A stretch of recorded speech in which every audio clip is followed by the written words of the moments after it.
Growth is a journey. It's not linear. It's not loud.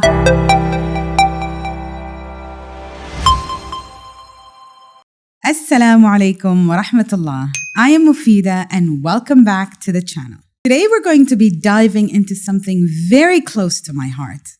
Self-reflection, but not the kind that makes us spiral into guilt or overthink every move. This is about intentional reflection. The type that leads us to grow, not just a quick fix. The kind that helps us become stronger, yet softer and more spiritually aligned, inshallah.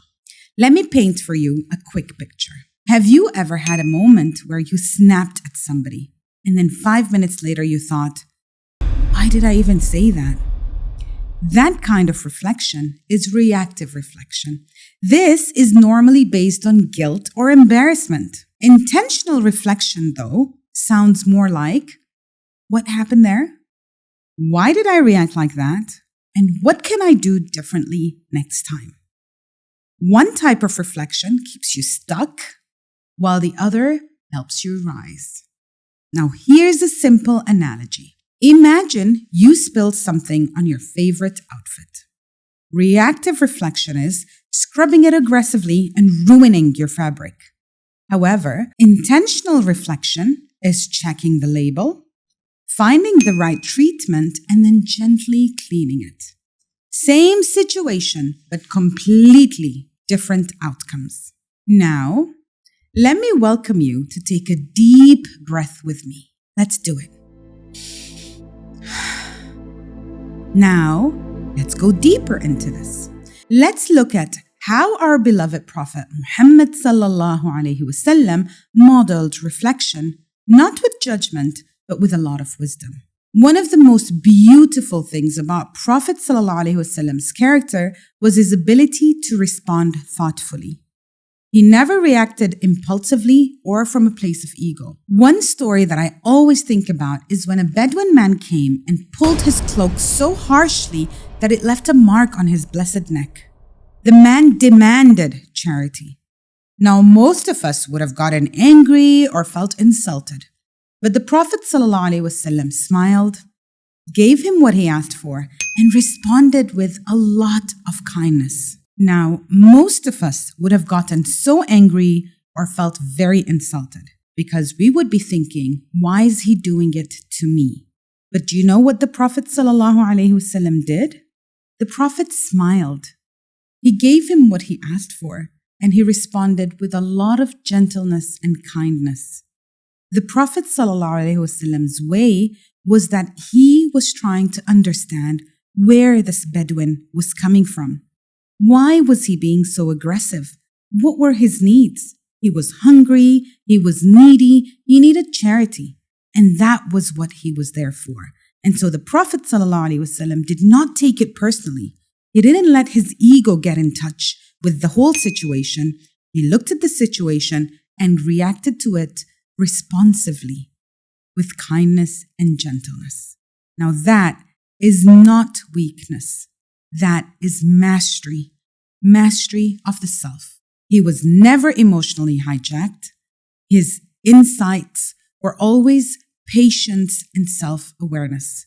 That allowed him to respond from a place of presence.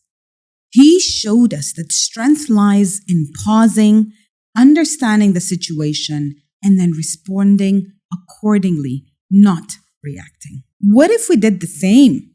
What if we took that moment of anger and replaced it with a moment of clarity, a moment of curiosity? Now, I want to pause here and talk about something many of us struggle with. That is shame in reflection.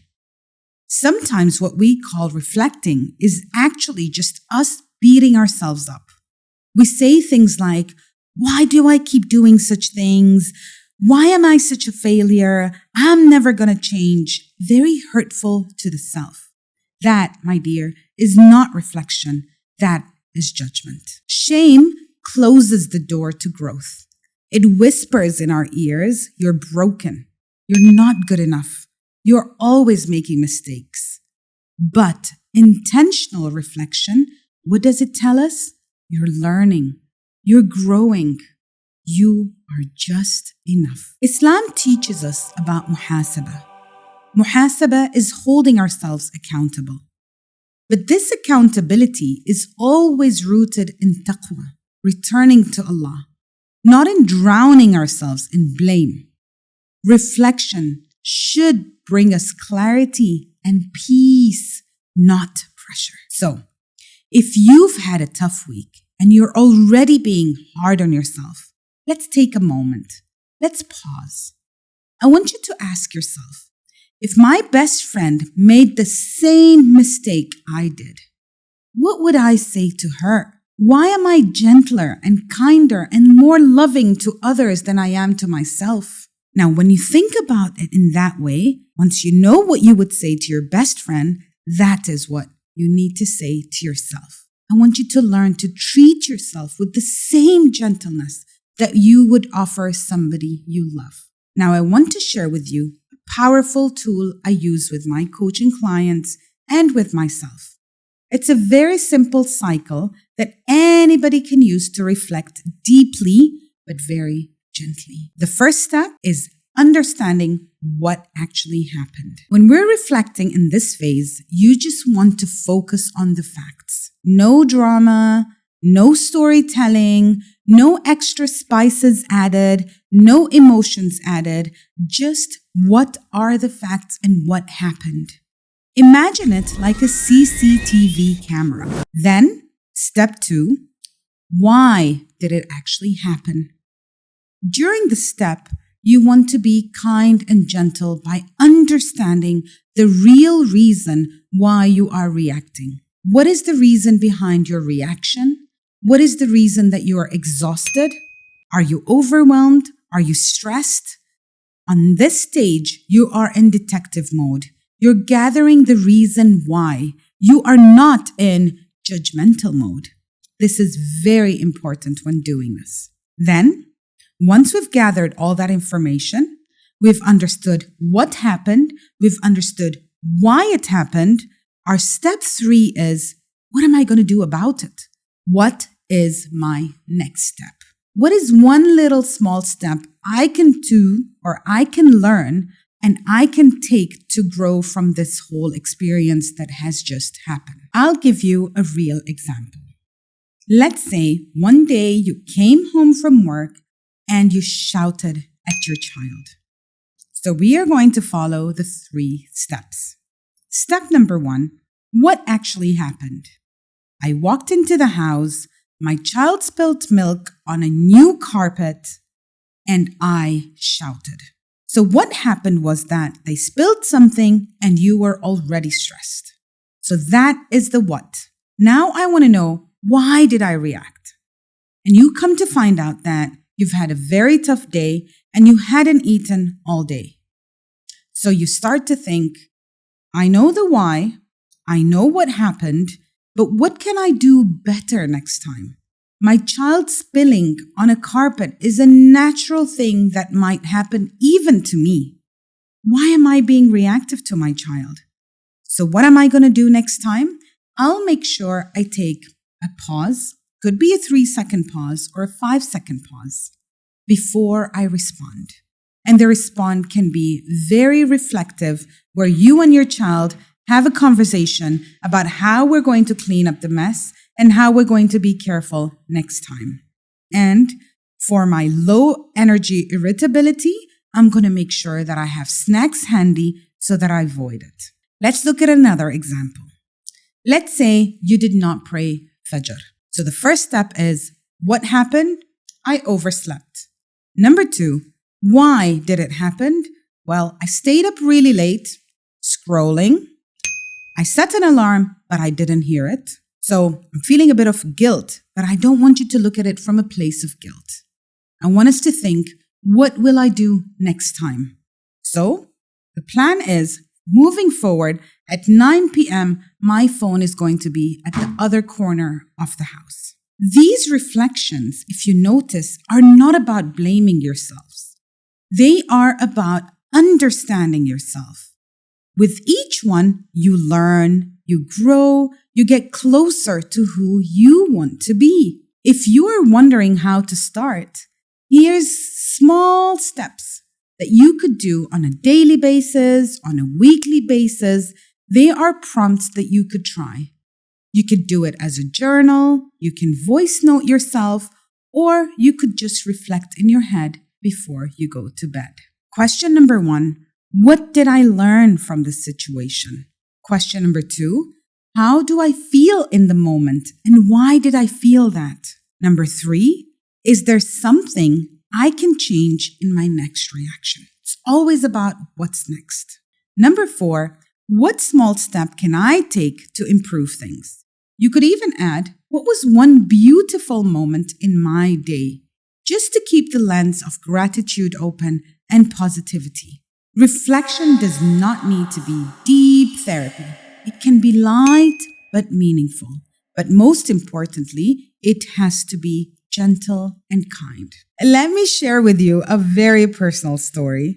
There was a season in my life when I kept reacting from extreme exhaustion. I was tired. Single mom, working full time, too many demands from work, report writing, just so much going on. And as a result, I wasn't eating right. I wasn't praying on time. I was so snappy and impatient. I was completely disconnected from my daughter. But I didn't realize what was going on until I started journaling at night. And I would write exactly the prompts that I shared with you. After just 2 weeks, I could literally see my pattern. I could see when I was reacting, why I was reacting. And because of it, I started to make proper decisions about my life. I woke up a little earlier to make my food on time so that I was eating healthy. I was making sure I was taking my breaks while I was at work. I literally put an alarm on my phone every hour to make sure I got up from the screen. I made sure that I said no when I could not take up any project. It's very important to understand our limitations. So once I understood the patterns, I began to heal.